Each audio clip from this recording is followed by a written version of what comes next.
उत्तर प्रदेश की राजधानी लखनऊ के महानगर इलाके के काला कांकर मोहल्ले के कई घरों में मकान बिकाऊ हैं।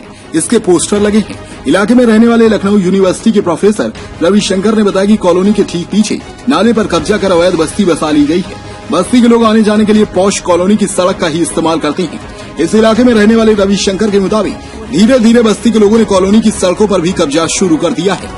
आरोप है कि शाम होते ही सड़कों और चौराहों पर बस्ती के आवारा लड़के झुंड बनाकर खड़े हो जाते हैं और आने जाने वाली लड़कियों को छेड़ते हैं। विरोध करने पर मारपीट पर आमादा हो जाते हैं। आवारा लड़कों की गतिविधियों को कैमरे में कैद करने के लिए कॉलोनी के लोगों ने कई बार सीसीटीवी कैमरे भी लगवाए, लेकिन आवारा लड़कों ने उनमें भी तोड़फोड़ की। कॉलोनी की सड़कों पर बस्ती के लोग भी अपने वाहन खड़े करते हैं, जिसको लेकर भी कई बार कहासुनी हो चुकी है। कॉलोनी के लोगों का आरोप है कि बस्ती के लड़के उनकी कारों के शीशे तोड़ देते हैं, कारों पर गंदगी लगा देते हैं। रविशंकर के मुताबिक कॉलोनी के लोग कई बार पुलिस और नगर निगम में शिकायत कर चुके हैं, लेकिन पुलिस और नगर निगम एक दूसरे के पाले में गेंद डालकर अपना अपना पल्ला झाड़ लेते हैं। इन सब अराजक तत्वों की वजह से कॉलोनी के कुछ लोग अपने मकान को बेचना चाहते हैं। लखनऊ के पुलिस कमिश्नर डीके ठाकुर ने कहा कि इलाके में पुलिस पेट्रोलिंग के आदेश दिए गए हैं। लाइव टीवी एक्सप्रेस से संवाददाता अमन अहमद की रिपोर्ट। मकान बेच के जा रहे हैं, क्या है पूरा मामला? सर करीब 25 साल से हम इस कॉलोनी में रह रहे हैं। बचपन का समय ठीक ठाक गुजरा था यहाँ पे, बट ये हमारी कॉलोनी से जस्ट पीछे सटे नाले के ऊपर ये इंक्रोचमेंट, इलीगल इंक्रोचमेंट बढ़ता चला गया। और आज की डेट में कंडीशंस ऐसी हो गई हैं कि हमारे बच्चे बाहर खेल नहीं सकते, हमारे घर के लेडीज के लिए बाहर करके निकलना संभव नहीं है।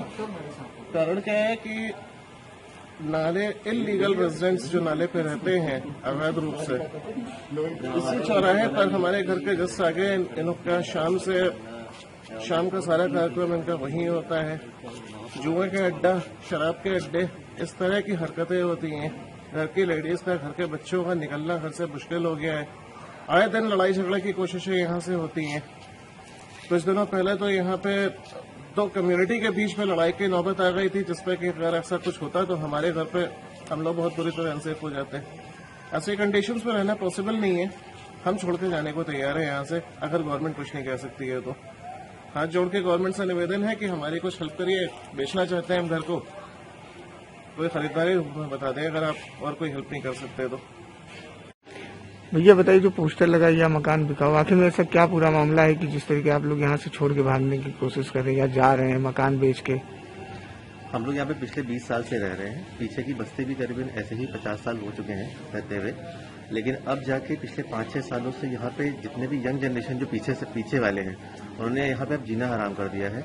पहले के लोग जो थे वो लोग परेशान नहीं करते थे, अब लोगों ने यहाँ पे परेशान करना शुरू कर दिया है। पहले हम लोग इन लोग में इतनी गाड़ियां हो गई हैं कि हम लोग के द्वारे लाके गाड़ी खड़ी कर देते हैं। इनसे मना करो तो ये लोग कहते नहीं, हम गाड़ी नहीं हटाएंगे, जो करना हो कर लो। हम लोग से कुछ भी लड़कियां हमारी निकलती हैं घर की तो उनको छेड़ते हैं, गंदे कमेंट्स करते हैं। तो इसकी वजह से अब हम लोग इतना परेशान हो चुके हैं। शासन प्रशासन से सब शिकायतें कर चुके हैं, लेकिन कहीं से कोई सुनवाई नहीं है। इस वजह से हम लोग अपने जो है घर बेच के यहाँ से जाना चाहते हैं, जिससे हम अपने परिवार की किसी तरह सुरक्षा कर सकें।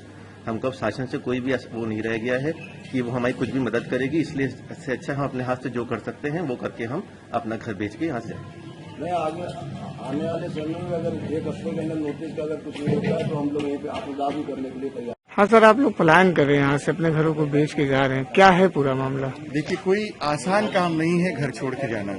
कोई बहुत विकट परिस्थिति है, असहनीय परिस्थिति है, तभी हम अपना मकान, जो कि हमने जीवन भर की कमाई लगा के एक लाइफ टाइम इवेंट है बनाया, और उसको छोड़ के जाने को मजबूर है। इस सब के पीछे पुलिस की, नगर निगम की, जिला प्रशासन की, बिजली विभाग की, इन सब की घोर लापरवाही है। हम लोग लगातार संपर्क कर रहे हैं कि अधिकारियों से कि हमारी समस्याओं का समाधान करें। समस्या तो बिल्कुल दूर नहीं हुई, 6 साल से हम लोग प्रयत्नशील हैं। पिछले दिनों क्या हुआ, बुद्ध पूर्णिमा के दिन इस कॉलोनी में, शांतिप्रिय कॉलोनी है, हम लोग आराम से रहते हैं। पीछे की तरफ नाले पर जो कब्जा करके लोग रहते हैं, उनमें से कुछ ने एक मंदिर की स्थापना कर दी। दूसरे पक्ष ने विरोध किया, फिर यहाँ डंडा लाठी चल गई। अखबारों में साफ साफ लिखा हुआ है, धक्का मुक्की होने लगी। इंस्पेक्टर महानगर पहुंचे, पीएससी बुलाई गई, तब जाके मामला शांत हुआ।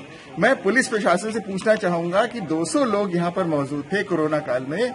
आप कहते हो दफा 144 लागू है, एपिडेमिक एक्ट लागू है। मैं पूछना चाहूंगा कितने लोगों पर आपने कार्रवाई की, ऐसे लोगों पर जो कोरोना एक्ट को तोड़ रहे थे, धारा 144 को तोड़ रहे थे, इस कॉलोनी की शांति व्यवस्था को भंग कर रहे थे। आपने उन सबको किनारे कर दिया और हम सब कॉलोनी वासियों के जीवन को खतरे में डाल दिया। मैं ये भी पूछना चाहूंगा, अगर स्थिति सामान्य है तो एक ट्रक पीएससी यहाँ क्या कर रही है? जिस दिन ये पुलिस हट जाएगी, ये नाले वाले कुछ ऐसे लोग हैं, मैं ये नहीं कहता कि सब गुंडे हैं, सब बदमाश हैं, सब हैं, लेकिन कुछ ऐसे तत्व हैं 75% से ज्यादा जो कि उनको भी परेशान करते हैं, हमको भी परेशान करते हैं। इन सब से हमारा जीना दूभर हो गया है। विवश होकर हम अपने मकान को बेच रहे हैं। अधिकांश हमने से कई लोगों ने किराए के मकान भी ढूंढना शुरू कर दिए हैं, सामान भी धीरे धीरे शिफ्ट करने का प्लान बना रहे हैं। ये जिला प्रशासन की, पुलिस प्रशासन की घोर लापरवाही है। हम एक कनेक्शन के लिए महीनों दौड़ते हैं। मैं बिजली विभाग के इंजीनियर के पास गया कि कैसे इन सबके घरों में एसी चल रहे हैं, उसने कोई उत्तर नहीं दिया, निरुत्तर हो गया।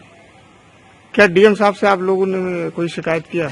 कम से कम 7-8 शिकायती पत्र रजिस्ट्री के माध्यम से डीएम को भेजे गए हैं, जो कि सरकारी औपचारिकता होती है, उसको मार्क करके नीचे भेज दिया जाता है।